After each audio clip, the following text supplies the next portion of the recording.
Very good morning to all of you. I hope आप सभी स्वस्थ होंगे। स्वागत है आप सभी का सुबह 7 बजे चाय की चुस्कियों के साथ इस 20 मिनट शो में। हम लोग रोजाना सुबह 7 बजे मिलते हैं मंडे टू सैटरडे, और इस शो में चर्चा करते हैं इंडियन पॉलिटी एंड कॉन्स्टिट्यूशन पर। उद्देश्य है आपके भीतर पॉलिटी की एक बेटर अंडरस्टैंडिंग क्रिएट करना, साथ ही साथ वो फैक्ट और वो कॉन्सेप्ट जो आपने थ्योरी क्लासेस के दौरान पढ़े हैं लेकिन रिवीजन के अभाव में भूल गए हैं, उन्हें एक बार फिर से रिवाइज कराना। तो आई होप आप सभी इस सेशन को एंजॉय करते होंगे। आप अपने दोस्तों के मध्य इसे शेयर भी किया करिए, हाइप किया करिए। इस शो को हिट कराना आपकी जिम्मेदारी है। 4 सवालों के माध्यम से आपको 40 बातें बताना, और ऐसी बातें जो एग्जाम के लिए महत्वपूर्ण हैं, ऐसी बातें जो किसी भी परीक्षा में, कोई भी स्टेट सिविल सर्विसेज का एग्जाम हो जहां पॉलिटी पूछी जाती है, ये आपके लिए इंपॉर्टेंट है। कोई भी, चाहे आप राजस्थान का एग्जाम देते हैं, राजस्थान पीसीएस का एग्जाम दे रहे हैं, आप यूपी पीसीएस का एग्जाम दे रहे हैं, आप उत्तराखंड पीसीएस का एग्जाम दे रहे हैं, आप आरओ की परीक्षा दे रहे हैं, वीओ की परीक्षा दे रहे हैं, छत्तीसगढ़ पीसीएस की परीक्षा दे रहे हैं, कोई भी स्टेट सिविल सर्विसेज का एग्जाम, इवन यूपीएससी का एग्जाम जहां पर इंडियन पॉलिटी एंड कॉन्स्टिट्यूशन के सवाल आते हैं, ये सेशन इंपॉर्टेंट है। तो उन सभी अभ्यर्थियों के बीच में इसे फैलाइए, ये आपकी जिम्मेदारी है। और 4 सवालों के माध्यम से 40 सवाल बताना, ये मेरी जिम्मेदारी है। इन 4 सवालों के माध्यम से 40 बातें आपको बताना, और ऐसी 40 बातें जो जरूरी हों, जो इंपॉर्टेंट हों, जो रेलिवेंट हों। मैं हमेशा इस बात की कोशिश करता हूं कि ऐसी 40 बातें इंक्लूड की जाएं। तो चलिए शुरू करते हैं। पहला सवाल आपकी स्क्रीन पर है, लिखा हुआ कंसीडर द फॉलोइंग स्टेटमेंट। निम्नलिखित कथनों पर विचार कीजिए। पहला, centre state relation are described in part 11 of the constitution. केंद्र राज्य संबंधों का वर्णन संविधान के भाग 11 में किया गया है। दूसरा स्टेटमेंट आपका कह रहा है कि अनुच्छेद 245 से लेकर 255 तक विधायी संबंधों, 245 से 255 विधायी संबंधों से संबंधित है, यानी 245 से लेकर 255 लेजिस्लेटिव रिलेशन से रिलेटेड है। तीसरा स्टेटमेंट आपका कह रहा है कि अवशिष्ट शक्तियां राज्यों में निहित है, यानी अवशिष्ट शक्तियां, रेसिडरी पावर स्टेट के पास है, राज्य के पास है, ऐसा तीसरा स्टेटमेंट कह रहा है। और पूछ रहा है कि कौन सा सही है, यानी कौन सा आपका राइट स्टेटमेंट है, ये आपको बताना है। सवाल आपका केंद्र राज्य संबंधों से रिलेटेड है, सेंटर स्टेट रिलेशन से संबंधित है। तो यदि आप बात करें तो केंद्र राज्य संबंध, भारत देश में आप जानते हैं कि भारत का ढांचा संघात्मक है। भारत देश में फेडरल कॉन्सेप्ट को अपनाया गया है, यानी संघात्मक व्यवस्था को अपनाया गया है। संघात्मक व्यवस्था मींस फेडरल स्ट्रक्चर, और फेडरल स्ट्रक्चर एक ऐसा स्ट्रक्चर होता है जिसमें केंद्र के साथ साथ राज्य का अस्तित्व होता है। जहां केंद्र के साथ साथ राज्य एक इकाई के रूप में आपको दिखाई पड़ता है, जहां केंद्र के साथ साथ राज्य एक सरकार के रूप में आपको दिखाई पड़ता है, उसे हम संघात्मक व्यवस्था कहते हैं। और भारत देश में भी आप देखेंगे कि केंद्र और राज्य दोनों है। हाँ, ये बात जरूर है कि अमेरिका की तरह भारत क्लासिक फेडरेशन नहीं है, बल्कि भारत देश में कनाडा की तरह केंद्र को मजबूत बनाया गया है, यानी मजबूत केंद्र के साथ संघात्मक व्यवस्था है। क्या है? मजबूत केंद्र के साथ संघात्मक व्यवस्था। दैट मीन्स कि federal system with strong centre, यानी फेडरेशन विद स्ट्रॉन्ग सेंटर आपको देखने को मिलेगा। कहां पर? इंडिया में। तो जाहिर सी बात है कि केंद्र और राज्य दोनों का अस्तित्व तो है, तो शक्तियों का बंटवारा केंद्र और राज्य में आपको डिस्ट्रीब्यूशन ऑफ पावर, यानी शक्तियों का बंटवारा आपको नजर आएगा। और केंद्र और राज्य के मध्य शक्तियों का बंटवारा, this is the feature of the federal system, ये संघात्मक व्यवस्था का लक्षण है। तो केंद्र और राज्य में शक्तियों के बंटवारे के लिए संविधान में जो चैप्टर आपको देखने को मिलेगा वो है पार्ट 11 ऑफ द कॉन्स्टिट्यूशन, संविधान का भाग 11, as well as part 12 of the constitution, संविधान का भाग 12, जो कि सेंटर स्टेट रिलेशन से संबंधित है, केंद्र और राज्य के संबंधों से रिलेटेड है। भारत देश में सेंटर और स्टेट में आप देखेंगे कि 3 तरह के संबंध बनाए गए हैं। एक तो लेजिस्लेटिव रिलेशन। लेजिस्लेटिव रिलेशन का मतलब ये होता है विधायी संबंध, कौन किस विषय पर कानून बनाएगा। भैया, यूनियन कौन से सब्जेक्ट पे लॉ बनाएगा, स्टेट कौन से सब्जेक्ट पे लॉ बनाएगा, इसे लेजिस्लेटिव रिलेशन कहते हैं, यानी विधायी संबंध कहते हैं। Second one is administrative relation. Administrative relation का मतलब होता है प्रशासनिक संबंध। प्रशासनिक संबंध मतलब कि कौन किस विषय पर कानून को लागू कराएगा। Next one is your financial relation, वित्तीय संबंध, यानी वित्तीय शक्तियों का बंटवारा। ठीक है, तो ये 3 तरह के संबंध आपको केंद्र और राज्य में भारत देश में दिखाई पड़ेंगे। और अपना जो सवाल है, सवाल अपना लेजिस्लेटिव रिलेशन से रिलेटेड है।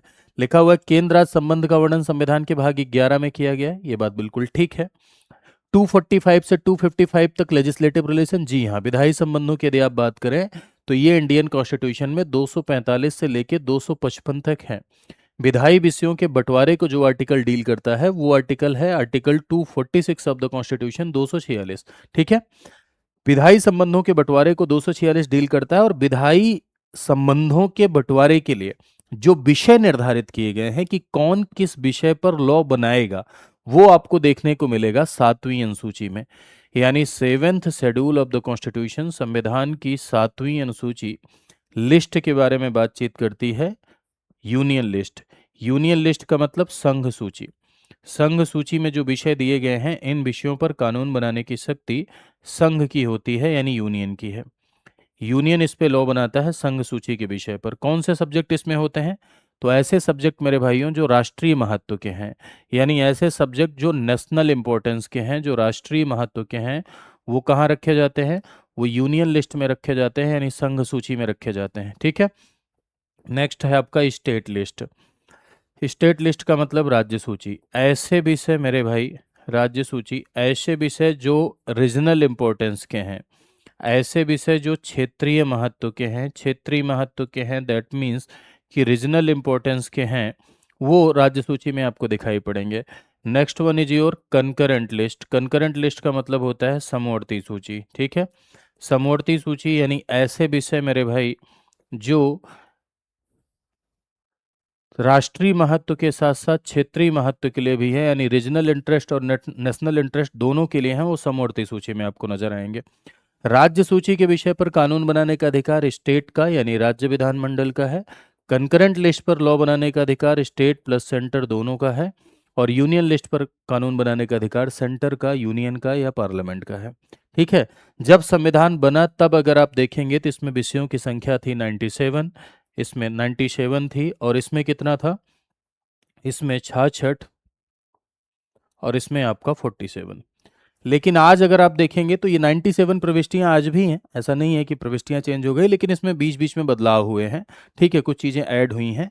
तो आफ्टर अमेंडमेंट जब हम लोग पढ़ते हैं, संशोधन के बाद देखते हैं, तो आज ये है 98, और ये है आपका 59, और ये है आपका क्या, 52। तो ये नंबर है, आप आलिया भट्ट का नंबर जो आप रटते हैं, 98, 59 और 52, ये हैं इस समय विषय।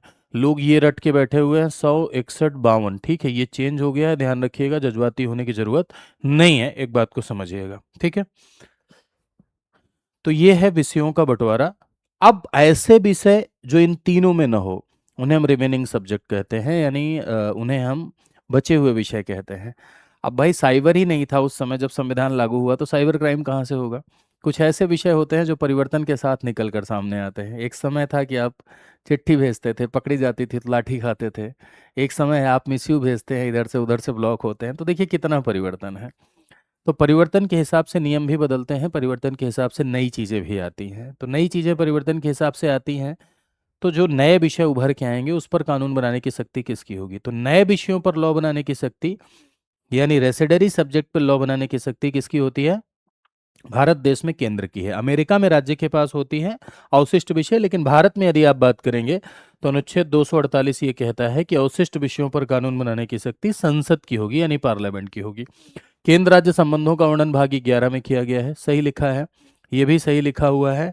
अवशिष्ट शक्तियां राज्यों में निहित हैं, ये गलत हो जाएगा। जी नहीं भैया, अवशिष्ट शक्तियां यूनियन में निहित हैं, संसद में निहित है। कौन सा सही है? तो फर्स्ट सेकंड आपका राइट आंसर हो जाएगा। ठीक है, चलिए। तो आई होप आप लोग इस सेशन को एंजॉय करते होंगे। मैं यही कोशिश करता हूँ कि एक सवाल के माध्यम से ढेर सारी बातें आपको पता चले। कुछ लोग तो इसलिए शेयर नहीं करते हैं कि इससे कंपटीशन बढ़ता है, सर हम ही अकेले पढ़ेंगे, सबको कैसे इतना जो है सवालों की व्याख्या मैं पढ़वा सकता हूँ। तो ऐसा मत सोचा करिए। आप लोग जब ज़्यादा संख्या में होते हैं तो इससे हमारा भी इंस्पिरेशन बढ़ता है, हमारे लिए एक प्रेरणा होती है, हमको ऊर्जा आप ही से मिलती है। एक शिक्षक का अस्तित्व तो छात्रों से ही है। अगर आप नहीं पसंद करेंगे तो मेरा कोई अस्तित्व नहीं है। तो आपसे ही हमारा अस्तित्व है, आपसे ही हमें प्रेरणा मिलती है, आपसे ही हमें ऊर्जा मिलती है ना? आप कुछ बेहतर करते हैं तो मेरे लिए ऊर्जा है, आप शेयर करते हैं मेरे लिए ऊर्जा है, आपकी संख्या ज़्यादा होती है मेरे लिए ऊर्जा है। कल मैं कमेंट सेक्शन देख रहा था तो बहुत सारे लोगों ने बहुत अच्छी अच्छी तारीफ की थी, तो आपका बहुत शुक्रिया तारीफों के लिए। कमेंट में एक कमेंट मैंने कल पढ़ा था, उसमें लिखा हुआ था कि सर गूगल पे तो लिखा है ऐसा, आपने बता दिया ऐसा। मैंने ये बताया था कि राष्ट्रपति के जो वेतन भत्ते हैं वो वित्तीय आपातकाल के दौरान भी कम नहीं हो सकते। तो उसमें किसी गुड़िया ने लिखा था कि गूगल में तो ऐसा लिखा है। तो मेरे भाई गूगल थोड़ी अपना संविधान है ना? जो संविधान में लिखा है हमें वो पढ़ना है ना। हम संविधान में जो लिखा है उसके आधार पर चलेंगे ना। और इंडियन कॉन्स्टिट्यूशन अगर आप डाउनलोड करें तो एक ऑथेंटिक साइट है legislative.government.in, उस पे जाके आप पूरा का पूरा संविधान डाउनलोड कर लीजिए। बहुत सारी किताबें मिलती हैं, हमेशा किताबों से रूबरू हुआ करिए, है ना। इंटरनेट पे बहुत सारी चीज़ें ऐसी होती हैं जो ज़रूरी नहीं है कि सही ही हों, तो इसलिए हमेशा किताबों से पढ़िए। जो बात मैं बता रहा हूँ अगर उसे रीचेक करना है तो कॉन्स्टिट्यूशन से चेक करिए, राइट। चलिए, तो इसमें आप देख रहे हैं कि केंद्र राज्य संबंधों का वर्णन संविधान, ये तो दोनों आपका सही हो जाएगा, तो पहला आंसर हो गया। अगले सवाल पर हम लोग आते हैं। कंसीडर द फॉलोइंग स्टेटमेंट, निम्नलिखित कथनों पर विचार कीजिए। Doctor V R Ambedkar called article 32 the heart and soul of constitution. Doctor Ambedkar ने अनुच्छेद 32 को संविधान की आत्मा कहा, पहला स्टेटमेंट लिखा हुआ है। दूसरा, article 32 is itself fundamental right, यानी अनुच्छेद 32 स्वयं एक मौलिक अधिकार है। तीसरा, high court can not issue the writs, यानी उच्च न्यायालय रिट नहीं जारी कर सकता है। तो देखो, यदि आप मौलिक अधिकार पढ़ते हैं मेरे भाई, तो मौलिक अधिकार तो आपको मिले ही हैं आपके ओवरऑल डेवलपमेंट के लिए, आपके सर्वांगीण विकास के लिए। और संविधान की सुंदरता ये है कि मौलिक अधिकारों से सुरक्षा भी आपका फंडामेंटल राइट है। मौलिक अधिकारों से सुरक्षा भी आपका मौलिक अधिकार है। ब्यूटी ऑफ द कॉन्स्टिट्यूशन देखिए, यदि आपके मौलिक अधिकार का हनन हुआ तो आप रेमेडी के लिए, उपचार के लिए टिंगनिंग टिंगनिंग करके डायरेक्ट कहाँ जा सकते हैं? डायरेक्ट सुप्रीम कोर्ट जा सकते हैं अंडर आर्टिकल 32। तो आर्टिकल 32 उपचार है। अगर आप मौलिक अधिकारों में आपका जो सबसे लास्ट फंडामेंटल राइट है वो है आर्टिकल 32। आर्टिकल 32 है आपका संवैधानिक उपचारों का अधिकार, यानी राइट टू कॉन्स्टिट्यूशनल रेमेडीज। इसका क्या मतलब है भैया? इसका मतलब है कि यदि आपके मौलिक अधिकार का हनन हुआ है तो अनुच्छेद 32 के तहत उपचार मिलेगा आपको। क्या उपचार मिलेगा? आर्टिकल 32 का क्लॉज 1 कहता है कि फंडामेंटल राइट के वायलेशन के मामले में, यानी मौलिक अधिकारों के उल्लंघन के मामले में, फंडामेंटल राइट के वायलेशन के मामले में आप कहाँ जा सकते हैं? आप डायरेक्ट सुप्रीम कोर्ट जा सकते हैं। मौलिक अधिकारों के उल्लंघन के मामले में आप डायरेक्ट सुप्रीम कोर्ट जा सकते हैं।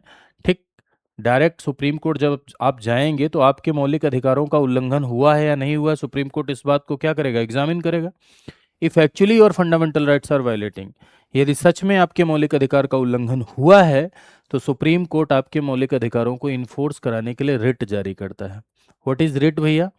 तो रिट एक प्रकार का न्यायालयीय आदेश होता है। ठीक है, आर्टिकल 32 से रिट जारी करने का अधिकार सुप्रीम कोर्ट को है, और आर्टिकल 226 से रिट जारी करने का अधिकार हाई कोर्ट को भी है। ध्यान दीजिएगा, सुप्रीम कोर्ट रिट तभी जारी करता है जब मौलिक अधिकार का हनन हुआ हो, यानी जब फंडामेंटल राइट का वायलेशन हुआ हो तभी सुप्रीम कोर्ट रिट जारी करता है, अन्यथा नहीं। और यदि मौलिक अधिकार का हनन हुआ हो तो सुप्रीम कोर्ट रिट जारी करने के लिए बाउंड होता है। ठीक है, और अनुच्छेद 32 से ये पावर मिल रही है। 226 क्या है? 226 एक उपचार है हाई कोर्ट के लिए, कि हाई कोर्ट भी रिट जारी कर सकता है। और एक विशेष बात मैं आपको बताऊं कि हाई कोर्ट सिर्फ फंडामेंटल राइट के भी वायलेशन पर नहीं है, हाई कोर्ट अन्य लीगल राइट के लिए भी रिट जारी कर सकता है। इसीलिए कहा जाता है in respect of writ high court have a broader jurisdiction than the supreme court. Writ के मामले में हाई कोर्ट का जो क्षेत्राधिकार है वो सुप्रीम कोर्ट की तुलना में व्यापक है। रिट के मामले में हाई कोर्ट का क्षेत्राधिकार सुप्रीम कोर्ट की तुलना में व्यापक है। क्यों? इसीलिए क्योंकि हाई कोर्ट सिर्फ मौलिक अधिकार ही नहीं, मौलिक अधिकारों के अलावा अन्य विधिक अधिकार के मामले में भी रिट जारी कर सकता है। तो हाई कोर्ट को भी रिट जारी करने की शक्ति है। 5 प्रकार की रिट होती है भैया। एक होती है आपकी हैवियस कॉर्पस, बंदी प्रत्यक्षीकरण, मैंडमस, परमादेश, सर्श्योररी उत्प्रेषण, प्रोहिबिशन और को वारंटो अधिकार परीक्षा, ये 5 प्रकार की रिट आपकी होती है। ठीक, सवाल पर आते हैं। डॉक्टर अंबेडकर ने इसे समझ, बिल्कुल। अगर आपसे पूछा जाएगा संविधान की आत्मा और किसी का नाम नहीं लिखा है तो आप प्रियम्बल टिक करके आइएगा, प्रस्तावना टिक करके आइएगा। लेकिन यदि आपसे पूछा जाएगा डॉक्टर अंबेडकर के अनुसार संविधान की आत्मा, आर्टिकल 32। बाबा साहब भीमराव अंबेडकर ने कहा कि यदि मुझसे पूछा जाएगा कि कौन सा आर्टिकल ऐसा है जो संविधान का सबसे महत्वपूर्ण अनुच्छेद है, तो मैं बिना सोचे समझे अनुच्छेद 32 का नाम लूंगा। क्योंकि अनुच्छेद 32 मौलिक अधिकारों पर सुरक्षा देता है, अनुच्छेद 32 मौलिक अधिकारों पर गारंटी देता है, अनुच्छेद 32 आपके मौलिक अधिकारों पर उपचार प्रदान करता है। इसलिए अनुच्छेद 32 संविधान का सबसे महत्वपूर्ण अनुच्छेद है, ऐसा डॉक्टर अंबेडकर ने कहा, और उसे हृदय व आत्मा, heart and soul of constitution कहा। यदि आपसे पूछा जाएगा एम हिदायतुल्लाह के अनुसार संविधान की आत्मा, प्रियम्बल, प्रस्तावना। ठाकुरदास भार्गव के अनुसार संविधान की आत्मा, प्रियम्बल, प्रस्तावना। ठीक है। किसी का नाम नहीं लिखा और संविधान की आत्मा, तो प्रस्तावना, ध्यान रखिएगा। तो डॉक्टर अंबेडकर ने अनुच्छेद 32 को संविधान की आत्मा कहा, ठीक है। 32 स्वयं एक, हाँ एक बात और ध्यान है, article 32 is not just a fundamental right it but it's sorry not just a remedy itself a fundamental right. अनुच्छेद 32 सिर्फ उपचार ही नहीं है, आपका मौलिक अधिकार भी है।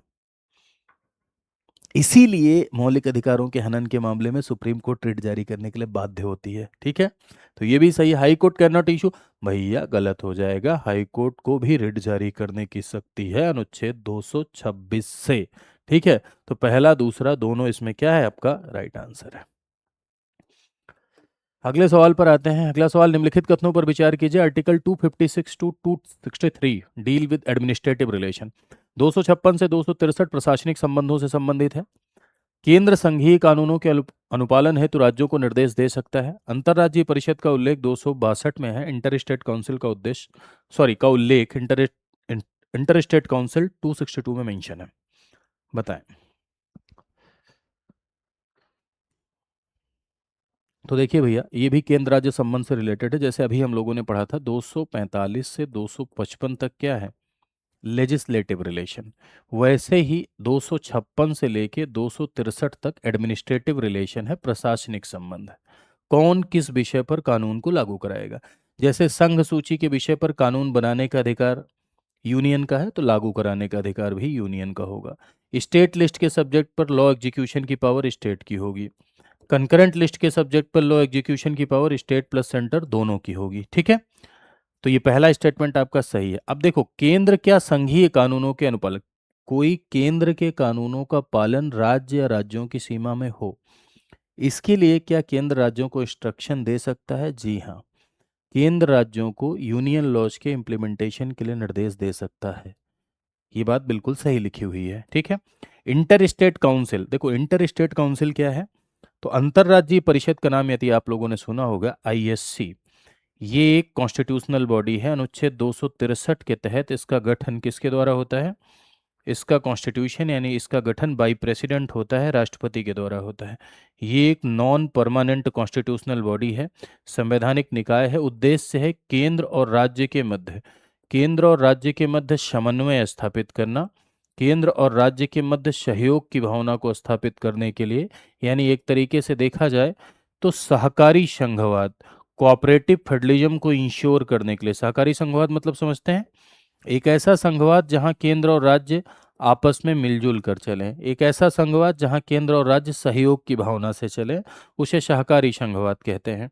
और सहकारी संघवाद की भावना को स्थापित करने के लिए, साथ ही साथ केंद्र और राज्य में कोऑपरेशन कोऑर्डिनेशन क्रिएट करने के लिए इंटर स्टेट काउंसिल का गठन अनुच्छेद 263 के तहत राष्ट्रपति के द्वारा किया जा सकता है। पहली बार इसका गठन 1990 में हुआ, 1990 में हुआ, सरकारी आयोग की सिफारिश पर। इसके जो अध्यक्ष होते हैं वो प्रधानमंत्री होते हैं। इसमें सभी राज्यों के मुख्यमंत्री शामिल होते हैं। ऐसे राज्य जहां पर राष्ट्रपति शासन लगा है वहां के प्रशासक शामिल होते हैं। ऐसे यूनियन टेरिटरी जहां विधानसभा है, ऐसी यूनियन टेरिटरी जहां विधानसभा है उसके मुख्यमंत्री शामिल होते हैं। साथ ही साथ ऐसी यूनियन टेरिटरी जहां विधानसभा नहीं है उसके प्रशासक शामिल होते हैं। और प्रधानमंत्री के द्वारा नामित 6 कैबिनेट मंत्री इसमें शामिल होते हैं। ये संरचना होती है इंटर स्टेट काउंसिल की, यानी अंतर्राज्यीय परिषद की। गठन राष्ट्रपति के द्वारा किया जाता है। 263, यहाँ 262 लिखा है, नहीं, 262 अंतर्राज्यीय नदी जल विवाद से रिलेटेड है। इंटर स्टेट रिवर डिस्प्यूट के मामले में ट्रिब्यूनल का गठन किया जा सकता है, ये है 262। तो ये गलत हो जाएगा आपका। सही आपको बताना है तीनों में, तो फर्स्ट एंड सेकंड आपका सही है, यानी A is your right answer. Next पर आते हैं। कंसीडर द फॉलोइंग स्टेटमेंट, निम्नलिखित कथनों पर विचार कीजिए। Panchayati Raj institutions are provided under part 4 of the constitution. Panchayati Raj संस्थाओं का प्रावधान भाग 11 में है, संविधान के पार्ट 11 में है, यानी भाग 11 में है। दूसरा लिखा हुआ है 73rd constitutional amendment act relates to Panchayati Raj, यानी 73वां संविधान संशोधन अधिनियम पंचायती राज से रिलेटेड है। पं, panchayat are mandatory only in urban area, यानी सिर्फ और सिर्फ अर्बन एरिया में है। बताएं। तो देखिए, एक बात समझिए, यहाँ बात हो रही है लोकल गवर्नमेंट की। आप जानते हैं कि this is the feature of the Indian constitution कि भारत देश में 3 टियर गवर्नमेंट है। भारत देश में त्रिस्तरीय सरकार है, ठीक है। अब त्रिस्तरीय सरकार भारत देश में है, जिसमें आप देखेंगे कि एक यूनियन लेवल पर, जिसे आप यूनियन गवर्नमेंट केंद्र सरकार कहते हैं, स्टेट लेवल पर जिसे आप स्टेट गवर्नमेंट राज्य सरकार कहते हैं, और अगली लोकल गवर्नमेंट जिसे आप क्या कहते हैं, स्थानीय सरकार कहते हैं। लोकल गवर्नमेंट मेरे भाइयों दो प्रकार की होती है। एक जो रूरल लेवल पर होती है उसे पंचायत के नाम से जानते हैं, जो अर्बन लेवल पर होती है उसे नगर पालिका के नाम से जानते हैं। मूल संविधान में इसे कॉन्स्टिट्यूशनल बॉडी नहीं बनाया गया था, संवैधानिक दर्जा नहीं दिया गया था, बल्कि रूरल गवर्नमेंट जिसे आप पंचायत कहते हैं, पंचायती राज व्यवस्था को संवैधानिक निकाय बनाया गया 73rd कॉन्स्टिट्यूशनल अमेंडमेंट एक्ट 1992 के द्वारा। पार्ट 9 जोड़ा गया और 243 से लेकर 243 ओ तक पंचायतें टाइटल देके प्रावधान किए गए, ठीक है। और इसके लिए 11वीं अनुसूची जोड़ी गई और उसमें 29 विषय रखे गए। नगर पालिका की यदि आप बात करें तो 74वां संविधान संशोधन अधिनियम 1992 के द्वारा इसे संवैधानिक दर्जा दिया गया और 243 पी से लेकर 243 जेड जी तक प्रावधान किए गए नगर पालिका टाइटल देके। इसके लिए 12वीं अनुसूची जोड़ी गई और 18 विषय नगर पालिका के लिए 12वीं अनुसूची में रखे गए। पंचायत को लागू किया गया 24 अप्रैल 1993 को, इसीलिए प्रत्येक वर्ष 24 अप्रैल को पंचायत दिवस मनाते हैं। और नगर पालिका को लागू किया गया कब? जून 1993 में लागू किया गया। क्लियर है बात? तो आई होप इतना आप समझ गए होंगे। तो यहाँ देखिए क्या है लिखा हुआ कि Panchayati Raj institutions are provided under part 11। Panchayati Raj संस्थाओं का जो प्रावधान है वो भाग 11 में है, ठीक है। तो ये स्टेटमेंट आपका क्या हो जाएगा, सॉरी भाग 9 में है, माफ कीजिएगा गलत निकल गया, सही हो जाएगा। 73rd अमेंडमेंट पंचायती राज से रिलेटेड है, सही हो जाएगा। पंचायतें केवल शहरी क्षेत्रों में अनिवार्य हैं, ये गलत है। पंचायतें शहरी क्षेत्रों में नहीं अनिवार्य होती हैं, बल्कि पंचायतें ग्रामीण क्षेत्रों में अनिवार्य हैं। तो इसमें आंसर हो जाएगा आपका फर्स्ट एंड सेकंड, ठीक है। तो आई होप आपने सेशन को एंजॉय किया होगा। जरूर बताइएगा कमेंट सेक्शन में आपको ये सेशन कैसा लगा, ठीक है। साथ ही साथ एक बात और समझिएगा कि ये क्लास आप देख रहे हैं, इसके साथ साथ 11:30 यानी 11:30 पर इसी यूट्यूब चैनल पर मेरी एक लाइव क्लास होती है। उस लाइव क्लास में भी इंडियन पॉलिटी एंड कॉन्स्टिट्यूशन पर ही चर्चा होती है। तो आप इस लाइव क्लास में भी जुड़ना न भूलें, ठीक है। इसमें भी अगर आपके पास समय है तो इस लाइव क्लास में जुड़ के आप पॉलिटी सीख सकते हैं, ठीक है। एक सूचना आपके लिए और है कि यदि आप कंप्लीट प्रिपरेशन करना चाहते हैं यूपी पीसीएस की, यानी पीसीएस की पूरी कंप्लीट तैयारी करना चाहते हैं, तो हमारे साथ जुड़कर आप अपनी कंप्लीट तैयारी कर सकते हैं। हम चलाते हैं इसके लिए आरएम 17.0, एक बैच है आरएम 17.0 जो कि 10 तारीख से शुरू हुआ है ये बैच, ठीक है। शुरू हो चुका है ना, 10 तारीख तो हो गई ना, तो जाहिर सी बात है कि शुरू हो चुका है।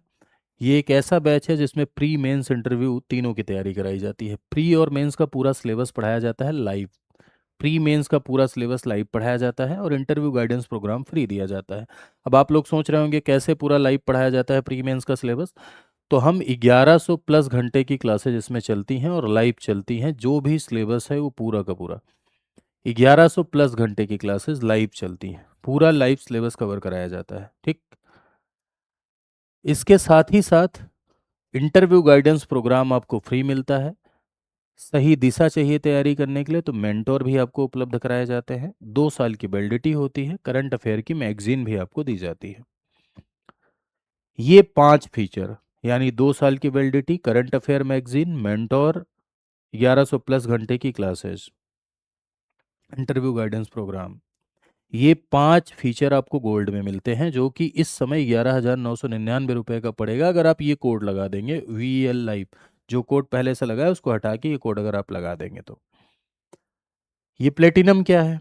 तो प्लेटिनम क्या है? प्लेटिनम है गोल्ड में जितनी बातें मैंने आपको बताई, 5 बातें, वो तो मिलेंगी ही मिलेंगी।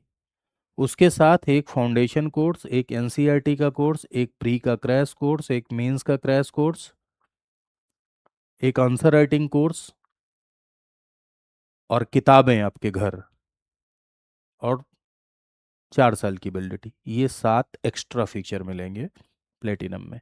और ये पड़ेगा 18,999 का।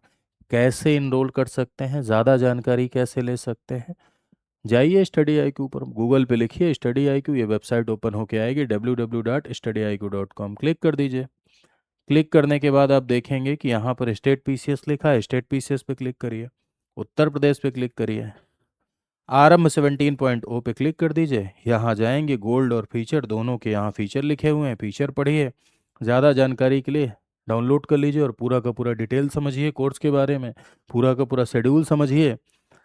9289996923 पे कॉल कर लीजिए, और भी जानकारी आपको मिल जाएगी। उसके बाद आप बाई नाउ पे जाइए, कोड लगाना मत भूलिएगा, VL Live, ये मेरा कोड है, विपुल लव लाइव, ठीक है। इस कोड को यदि आप लगाएंगे तो आपको मैक्सिमम डिस्काउंट मिलेगा, ठीक है। तो चलिए, thank you so much to all of you, आज के लिए इतना ही, मिलते हैं नेक्स्ट सेशन में। तब तक के लिए खूब बढ़िया से पढ़ते रहिए, ईमानदारी से पढ़ते रहिए, खुश रहिए, स्वस्थ रहिए, मोटाइए। मोटाने का अर्थ भूलना नहीं है, मोटाने का अर्थ है बी हेल्दी, यानी स्वस्थ रहना।